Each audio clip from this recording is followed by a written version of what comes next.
Hey, what's up everybody? In this video I just want to kind of cover a couple of things about Serum that may not be so obvious to some of you, or to at least some of the less experienced Serum users. So there's a couple of things inside Serum that we can modulate that may not be completely obvious right away.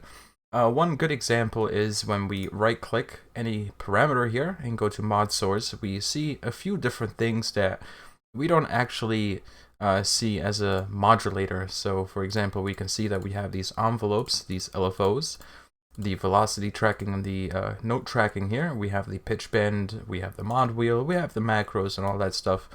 But some things that don't exactly show up on this page at least are things like the chaos and things like that, or the note on random, which is gonna randomize the parameter, and then chaos is kind of a more controlled way of randomizing, and I use that term quite loosely, a parameter, and we can control the chaos with the chaos 1 and 2 under global here. So that may be a bit more obvious. Now if we dive into the matrix, we can take that another step further, and we can go to our destinations and find a few destinations for modulators that we may not see right away excuse me, after opening up Serum. So for example, if we go to global here, we can see the master tuning, which is going to control the overall pitch of the entire instance of Serum. So that's going to include sub bass, your oscillators, and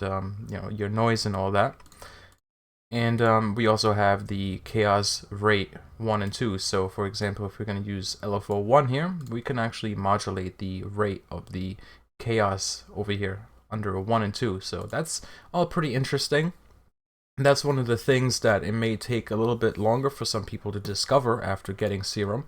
So I definitely recommend kind of messing around with the matrix here and going through these parameters and seeing what else you can find that you may not see right away. So good way to kind of enhance your sound design skills. But there are other things inside Serum that we can modulate that may look a bit more obvious, but honestly, some people may not even think of trying out. So since Serum is so awesome, we can modulate a lot of things that you may not even think we can modulate. So for example, let's turn this into a low kind of bass here. So for this example, let's go ahead and take a look at the distortion. So we have a filter, as you can see, which we can select it to be pre or post distortion. Alright, so big difference, but we also have a frequency and a Q for this filter and a filter type. Now, some of you may not know that we can actually modulate these things. So we can put in LFO right here on the frequency, we can put an LFO on the Q if you wanted to, and we can put an LFO on the filter type. So that's pretty cool and pretty interesting, and some people may not even think to drag an LFO or anything onto the distortion frequency here or onto the distortion filter type. So we can switch between low pass, band pass, and high pass filter here, which is pretty awesome. And since we can do this in here, of course this is gonna apply to things that are kind of working in the same kind of fashion. So for example, we have a delay which has a built-in filter. So of course it's kind of the same looking filter here, which means that we can just do this and drag in an LFO onto our filter inside of the delay here. So what this is going to be doing is filtering the delay sound that's coming out. It's not actually going to be filtering our sound directly, but the delay that's going to be coming out. So for example, if I just remove this, if I bring this up, we can hear we have a high filtered kind of delay, like a delay with mostly high frequencies. Let's exaggerate this a little bit. Now if we bring this down, we get some more of the lower frequencies, and if we bring the Q up, we just get kind of all of them. So again, we can modulate this as well, which is pretty interesting.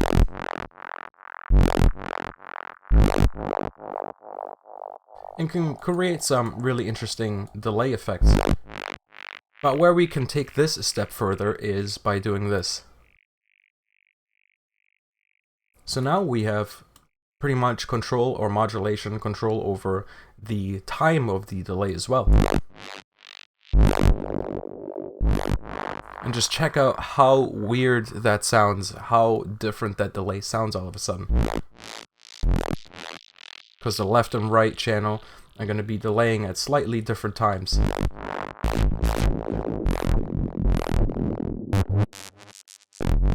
Even more interesting when we take this off. So we're not obviously making a particular sound here because we've pretty much modulated everything, but it's more kind of things that we can use inside Serum rather than a particular sound design tutorial. So, so next up, and kind of the semi-last thing that I want to cover here is the compressor. So if we go into the multi-band mode here, we can see that we have the bands pretty much all split up. We have the low, high, and mid bands here. And some people may not even be aware that we can move these around. So if we want to have more mids in our sound, excuse me once again, we can just kind of turn this up, and let me turn this off here. Alright, so for example, if you were to turn the lows down, you can do that. If we want to boost them, you can do that, and same for the highs. But yeah, we can also modulate them with LFOs, which is pretty interesting. Now when you drag this in, you're going to see this box appear. And then you're going to see that kind of stop sign looking thing, or the kind of error looking thing. Don't be discouraged by that. If you bring this on here and go down here, you will see that it has actually applied the LFO to the separate bands. So now if I play this sound, you can see these bands actually bouncing around, which is pretty interesting. So for shapes like this, you're going to be able to create some really, really interesting kind of transients and dynamics in general with this kind of effect. As you can just kind of bring those bands up for a split second, or even do some more kind of interesting and advanced modulations. And have a lot of control over your dynamics that way. So it's not just these 5 knobs here plus the mix that we can modulate. We can in fact modulate the bands here as well, or the percentage of these bands.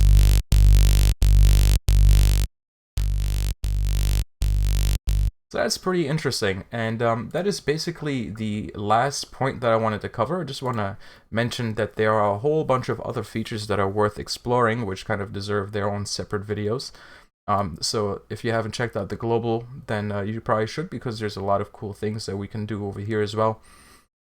And another thing is the menu over here. If we take a look at the menu, there's a lot of cool other little built-in things inside Serum that we can do.